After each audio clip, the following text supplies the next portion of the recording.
Yeah, I don't know if anybody's told him Hunter's emptied his account buying crack and hookers on M&M's. Oh, oh, this thing's on?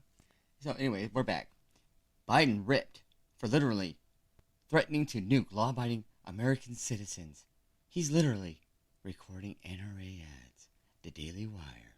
Let me read you this article because I don't know if you guys know, right? So, Joe Biden, I keep calling him Hunter. Joe Biden, President Joe Biden, okay, had a press conference today with Attorney General Merrick Garland, right? And they were talking about the rise in crime and what they were going to do, outlining their plan on what they were going to do to address the rise in crime, right? Well, the gaff machine, as they like to call him, right? Joe Biden. He went off script, but unlike Trump, he's not funny and he's not clever and he's not quick-witted. I think that some people who have said that maybe we need to have a mental evaluation on Joe Biden. I think they might after this they might be right. You know, I mean I can get quirkiness. I can get you trying to be Kamala Harris or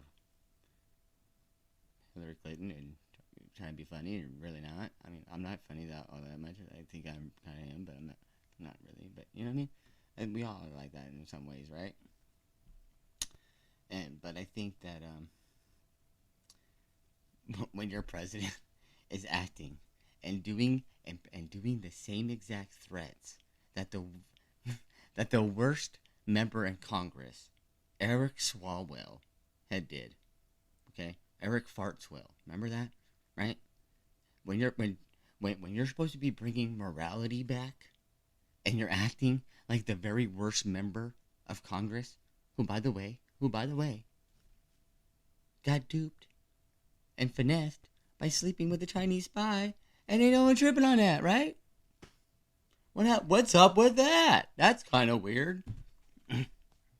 Anyway, um, the whole thing was just kind of weird, right? So it was like 20 minutes, 25 minutes. He had Merrick Garland was there talking for like, I don't know, 15, 18 minutes. I don't know. Let's be fair. Like maybe 12 minutes, 15 minutes. And he was doing most of the outlining of what was going to be happening and everything else, right? And and then they give it to Joe Biden, right? But so it's like, but I don't know if you guys know that, but it's like, when you have, like, it's like the wingman, the buffer, when you're at the bar, at the club, right? It's the little buffer, the wingman, whatever. And that's what Merrick Garland was at that moment. I don't know if you guys know that, but that's what was happening there, right? Because Joe Biden cannot do what Donald Trump was doing, right? Remember, even in the beginning, 5 rallies a day or so, and doing everything else. Joe Biden is running on fumes. He don't got that. They gotta hype. They gotta hype up the press conference for like a week, like a Jake Paul a boxing pay-per-view match, right? And it ends up just being a big old hug fest like the pay-per-view fight, right? And people are like, what the hell's going on with that? So anyway, guns are pretty much the problem. That's what they were saying. It's just the guns. People are buying guns illegally, and somehow illegally, those guns are waking up like Toy Story, right? When no one's around, just getting up, going out, and just randomly just committing violence. And that's really what it is. It's not the legal guns people are buying that are doing that, just the illegal one. It's really weird how it works. I don't know. Don't ask me. It's like the COVID. The COVID just miraculously just does weird things, just like illegal guns do weird things. And if you question it, you know what happens. Not even gonna go there. We're gonna get into this article. President Joe Biden faced intense backlash online following remarks that he made during a press conference on Wednesday about how Americans who own firearms to defend against tyranny would need to own advanced military-grade technology to take on the U.S. government. The Second Amendment, from the day it was passed, limited the type of people who could own a gun and what type of weapon you could own, Biden said. You can't buy a cannon. Those who say the blood of patriots, all the stuff about how we're going to have to move against the government. That's an actual quote. That's the actual verbatim, word for word quote of the president of the free world right now. And you guys were worried about some tweets, right? Worried about tweets, right? Well, the tree of liberty is not watered with the blood of patriots. What's happened is that there never been. If you think you need to have weapons to take on the government, you need F-15s and maybe some nuclear weapons, Biden continued. The point is that there's always been the ability to rationally limit the type of weapon that can be owned and who can have it. The reaction to Biden's comments were overwhelmingly negative, as everyone from the members of the Trump family to politicians to journalists weighed in on the matter. I'm going to give you some of them because, like I said, the Daily Wire is really good and does really good work like that, right? They do their homework and they give it to you. And so I'm going to give it to you. Donald Trump. Our founders explicitly wanted an armed citizenry to keep potentially tyrannical governments in check instead of threatening to nuke law-abiding American citizens. Maybe this doddering old fool should ask himself why crime is rising so rapidly in cities with most gun control. That's a bad Trump. Box Sisson, host of Hold the Line. Biden is unfamiliar with recent history in Afghanistan, apparently. It's really weird. John Cardillo. Biden is now threatening Americans who criticize the government with nuclear weapons and fighter jets. This senile old lunatic is out of his mind. John Gabriel, editor-in-chief of Ricochet. D.C. is threatening to nuke its own people again. The Swalwell Doctrine. Stephen Miller, political commentator. You're not a conservative if you voted for this man. Matt Whitlock, Republican strategist. Nobody's ever heard guns who won't protect you from the force of the government and thought, oh, well, in that case, I'll give up my guns. They think, well, I guess I better get a bigger gun. Rep. Tom Massey, Rep. of New York. Weird flex, not okay. Threatening nuclear war with Americans. Michael Malice, political commentator. 5 minutes ago, the government was almost overthrown by a bunch of unarmed dudes led by a Viking hat. That's referring to January 6th. Insurrection, but only people have been charged with violating trespassing. Doug Ernst, writer of the Washington Times. American president tells American that any concerns over tyrannical government taking root are moot because the government has F-15s and nukes. Yikes. Frank Fleming, writer, The Babylon Bee.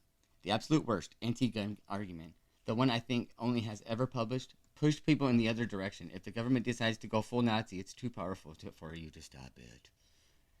Casey Maddock, attorney, this is a really, really bad approach, telling people that the resistance is useless.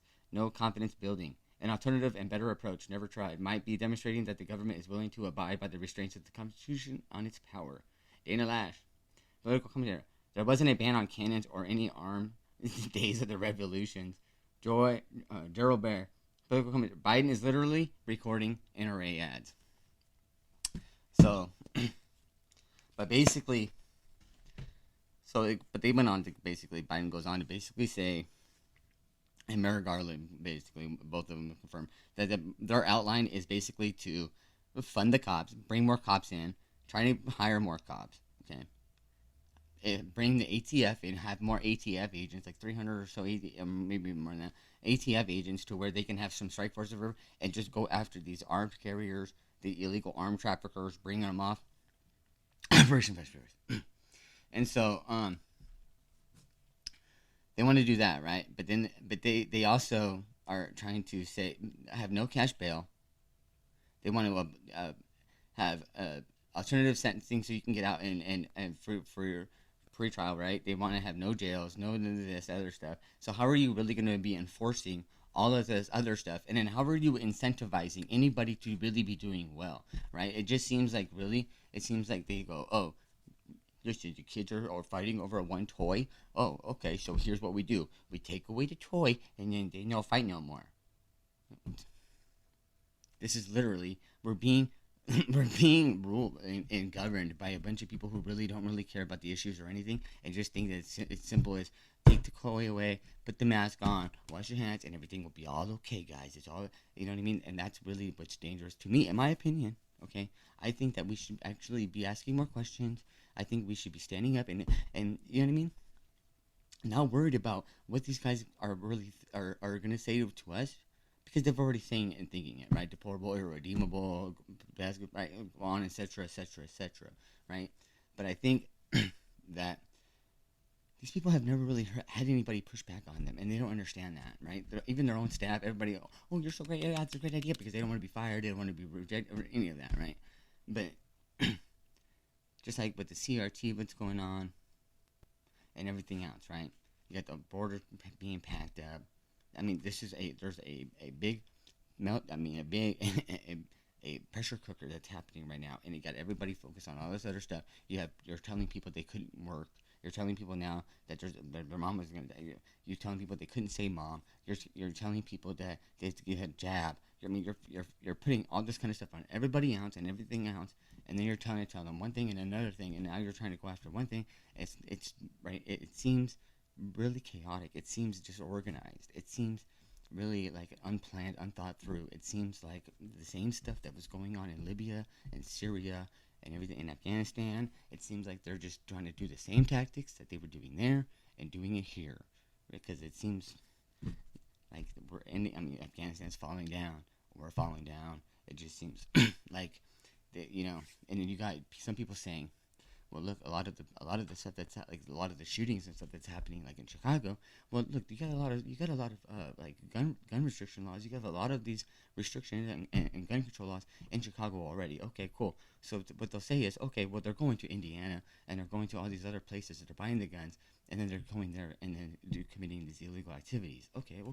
Well, if you have no border, right, and everything else, with the drugs that are coming through, with all these people that are coming through, you have no idea what's coming through, right? What makes you think, right? We had the war on drugs, and it didn't work out so well. It's been making the cartels really, really, really rich. What makes you think, right? And we have now, right? People are the new drugs. We have people being flooded in more than the drugs actually are, and then we have, you know what I mean? So what makes you think if the drug cartel knows all that, and they're flooding in all the fentanyl and everything else to the border, they're flooding all these people through the border. What makes you think they won't just add another thing to their little menu in the shop?